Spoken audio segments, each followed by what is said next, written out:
అయితే ఏ విధంగా ఉంది అనేది నేను ఈ రివ్యూ ద్వారా మీకు చెప్పాలనుకుంటున్నాను. బిగ్ బాస్లో నిఖిల్ చాలా మంచిగా ఆడుతున్నాడు. పర్సనల్గా ఎవరి జోలికి వెళ్ళట్లేదు. తన గేమ్ తను ఆడుతున్నాడు. అక్కడి వరకు చాలా అంటే చాలా బాగుంది. ఇంకోటి మణికంఠ చాలా ఎమోషనల్.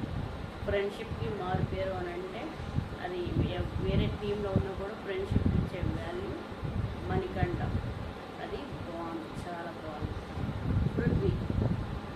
పృథ్వీ గేమ్ అనేది తన గేమ్ తను ఆడుతున్నాడు. కానీ మధ్యలో ఏదేమైనా అంటాం చూడండి, ఏదైనా కానీ ఒక ఇల్లు నిలబడాలంటే ఒక ఆడదాని వల్ల నిలబడిద్ది, లేదంటే ఒక ఆడదాని వల్లే కూలిపోవాలి అని అంటారు కదా.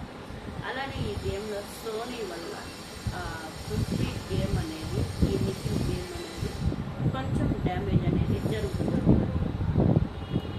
ఎందుకనంటే ఈ పృథ్వీ గేమ్స్ ఆడేటప్పుడు, టాస్క్లు ఇచ్చేటప్పుడు చాలా అంటే చాలా కోపంగా, అంటే వేరే టీంని ఎంత గాయపరచాలో, ఎంత నష్టపరచాలో అంత విధంగా ఈ పృథ్వీ ఆ గేమ్ని ఆ విధంగా ఆడుతున్నారు.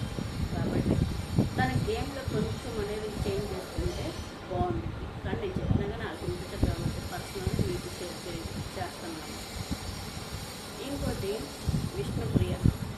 బయట నేను చాలా అంటే తన షోలు చూసినప్పుడు చాలా అల్లరిగా, తన ముద్దు మోడల్గా అందరినీ చక్కగా షో నడిపిస్తూ మంచిగా ఉంది అలా అనుకున్నాను. కానీ ఇక్కడికి వచ్చేప్పటికి పెద్ద తెంగరది అన్నట్టు నాకు అర్థమైంది. తెంగరది అంటే జస్ట్ జంప్ అంటున్నాను, కానీ తెంగర కాదు.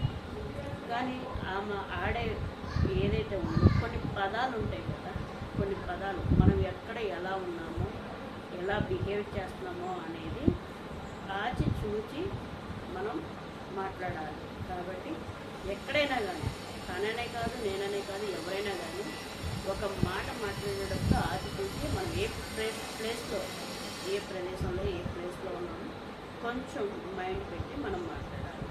అలానే విష్ణుప్రియ కూడా మాట్లాడితే బాగుంటుంది. వాళ్ళ ఫ్రెండ్షిప్ అనేది చాలా బాగుంది. నైనిక, సీత, విష్ణుప్రియ వీళ్ళ ఫ్రెండ్షిప్ అనేది చాలా బాగుంది. ఓకే, ఇక్కడ వరకు వెళ్ళడానికి. ఇంకోటి నైనిక తన గేమ్ తను ఆడతాను. తన ఎవరితోనూ శత్రుత్వం లేదు. ఎక్కడ ఎలా ఉండాలో, తన చీఫ్లో ఎలా చేసింది ఏంటనేది మంచిగా ఆడింది. మంచి పోటీ అనేది ఇచ్చింది, అయిపోయింది. ఇంకోటి కొన్ని సీత నేను సైలెంట్గా ఉండేటనుకున్నాను. చాలా వైల్డ్, ఎక్కడ ఎలా ఉండాలి, ఎలా మాట్లాడాలనేది కూడా చాలా పర్ఫెక్ట్గా తెలిసిన ఆడపులి అని నేను అనుకుంటాను. కాబట్టి సీత మంచిగా ఆడుతుంది.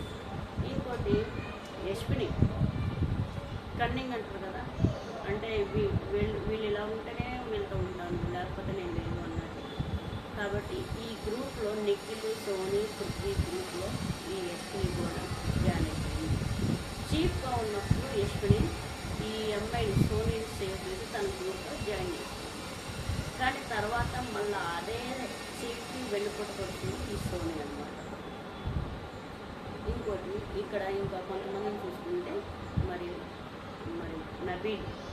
నబీల్ చాలా అంటే చాలా పర్ఫెక్ట్గా గేమ్ ఆడుతున్నాడు. తను ఇంకా చూడాలి. కొన్ని విషయాలు ఇప్పుడు మాట్లాడుతున్న నామినేషన్ వచ్చేపట్టి తను ఏంటనేది, ఎక్కడ వాయిస్ ఎలా రేట్ చేయాలనేది చాలా అంటే చాలా రేట్ చేస్తున్నాడు. ఆదిత్య ఓం పెద్ద మనిషి.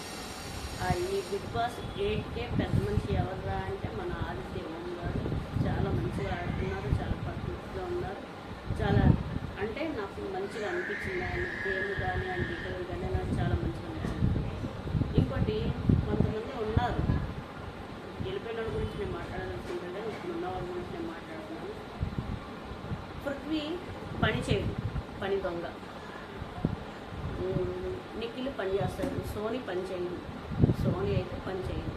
మణికంఠ పని చేస్తాడు, నైనిక పని చేసింది, ప్రేరణ చేస్తుంది, పర్వాలేదు. ఈ యశ్విని కూడా అక్కడ దొంగలు ఇక్కడ గాప్ చిప్స్ అందరిపోటు అన్నట్టు మ్యాజిక్ చేస్తుంది. కాబట్టి వీళ్ళ గురించి నేను ఈ రివ్యూ చెప్పగలుగుతాను. మరి రేపటి నుంచి నా ఛానల్లో వాళ్ళు ఆడే ఆట గురించి, వాళ్ళ నామినేషన్ గురించి నేను పెట్టాలనుకుంటున్నాను. కాబట్టి నా ఛానల్ మీకు నచ్చినట్లయితే లైక్ చేయండి, షేర్ చేయండి, సబ్స్క్రైబ్ చేయండి ప్లీజ్.